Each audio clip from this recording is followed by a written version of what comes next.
और इस वक्त की बड़ी खबर से बुलेटिन की शुरुआत करते हैं। लोकसभा चुनाव से जुड़ी हुई बड़ी खबर है। समाजवादी पार्टी के संभावित उम्मीदवारों के नाम सामने आ रहे हैं। कन्नौज से चुनाव लड़ेंगे अखिलेश यादव, ये फिलहाल जानकारी मिल रही है। आजमगढ़ से चुनाव लड़ सकते हैं शिवपाल, फतेहपुर से चुनाव लड़ेंगे नरेश उत्तम पटेल, मैनपुरी से ताल ठोक सकते डिंपल यादव, फर्रुखाबाद से डॉक्टर नवल किशोर शाक्य को टिकट दिया गया है। बदायूं से धर्मेंद्र यादव को मैदान में उतारने की बात कही जा रही है। और फिरोजाबाद से अक्षय यादव, जिसका ऐलान भी शिवपाल यादव ने पिछले दिनों किया था, वहां से फिरोजाबाद से अक्षय यादव चुनाव मैदान में आ सकते हैं। अंबेडकर नगर से लालजी वर्मा और फैजाबाद से अवधेश प्रसाद, कौशाम्बी से इंद्रजीत सरोज और उन्नाव से अनु टंडन, मुरादाबाद से एसटी हसन, बस्ती से राम प्रसाद चौधरी, गोरखपुर से काजल निषाद। एसोसिएट एडिटर अजीत सिंह हमारे सहयोगी इस खबर पर बातचीत करने के लिए लाइव जुड़ रहे हैं। अजीत जी, इस लिस्ट को अगर बारीकी से देखा जाए तो पुरानी लिस्ट से कितना अलग है, ये क्या रणनीति दिखाई देती है समाजवादी पार्टी की? देखिए, बिल्कुल कुंदन, समाजवादी पार्टी की जो लिस्ट है वो ये बताती है कि बहुत सोच समझकर टिकट दिया गया, क्योंकि ये वो टिकट है जो जीतने वाले दावे कैंडिडेट हैं।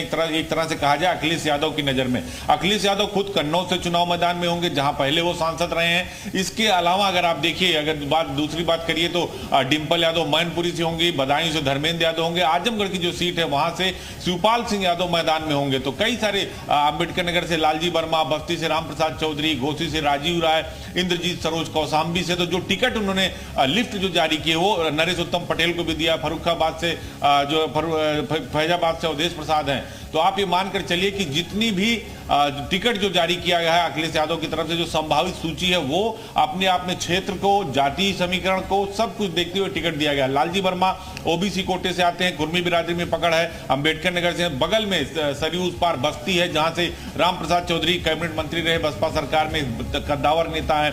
इंद्रजीत सरोज कौशाम्बी से, वो भी कद्दावर नेता है। अक्षय यादव उनके परिवार के, शिवपाल सिंह यादव को आजमगढ़ लड़ाना चाहते हैं। तो कई सारी जो सीटें उन्होंने घोषित की दर्जन भर, उसमें वो कैंडिडेट जिनको अखिलेश यादव ये मानते हैं कि ये हमारे जिताऊ कैंडिडेट है, जिसमें उनके परिवार के भी 3-4 लोग शामिल हैं। तो ये एक बड़ा फैसला अखिलेश यादव की तरफ से लिया गया। बीजेपी तैयारी कर रही है, मिशन 80 की तैयारी कर रही है। अखिलेश यादव ये चाहते हैं कि वो ऐसे कैंडिडेट उतारें जो बीजेपी को टक्कर दे सके, क्योंकि बीजेपी का जो अब की नारा है, अब की बार 400 के पार, उसमें मिशन 80 यानी 80 सीटें जो है उत्तर प्रदेश की है। और कहा जाता है कि दिल्ली की जीत का रास्ता उत्तर प्रदेश से होकर जाता है। तो इस बात से आप अंदाजा लगाइए कि उत्तर प्रदेश की जो ये सीटें हैं, 80 सीटें हैं, उसमें कहीं ना कहीं ये जो प्रत्याशी हैं ये जरूर बेचैन करने वाले हैं, क्योंकि बीजेपी भी अब उसी हिसाब से रणनीति बनाएगी। कुंदन, लेकिन अजीत जी, कुल मिलाकर के समाजवादी पार्टी ने तय कर लिया कि ये सीटें हम सहयोगी दलों को नहीं देंगे।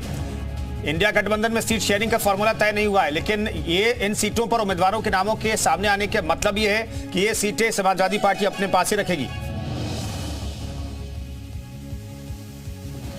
देखिए, बिल्कुल अखिलेश यादव ने बहुत सोच समझ कर ये सीटें प्रत्याशी घोषित किया, प्रत्याशियों का नाम चयन किया, क्योंकि जब इंडिया गठबंधन होगा तो ये वो सीटें हैं जो समाजवादी पार्टी के ही खाते में जाएगी।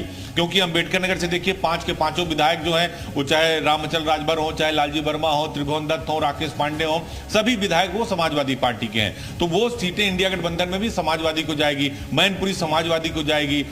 बदायूं धर्मेंद्र यादव की सीट है, वो भी समाजवादी को जाएगी। कौशाम्बी इंद्रजीत सरोज को है, वो भी समाजवादी पार्टी को जाएगी। तो बहुत सोच समझकर सीटों की घोषणा की। आजमगढ़ देखिए 10 की 10 जो एमएलए हैं वो समाजवादी पार्टी के हैं, वहां शिवपाल यादव लड़ सकते हैं। इस बार बीजेपी ने निरहुआ को लड़ाया था, तो वो वहां से प्रत्याशी है। तो कई सारे जो सीटें हैं जो इन्होंने प्रत्याशियों की घोषणा की, जो संभावित सूची हम चला रहे हैं कुंदन, ये वो सीटें हैं जो इंडिया गठबंधन में भी अखिलेश यादव यानी समाजवादी पार्टी के ही कोटे में जाएगी। तो उससे आप अंदाजा लगा सकते हैं कि बहुत ही सोच समझकर जातिवार, क्षेत्रवार और समीकरण के हिसाब से जो है अखिलेश यादव ने यह सूची जारी की।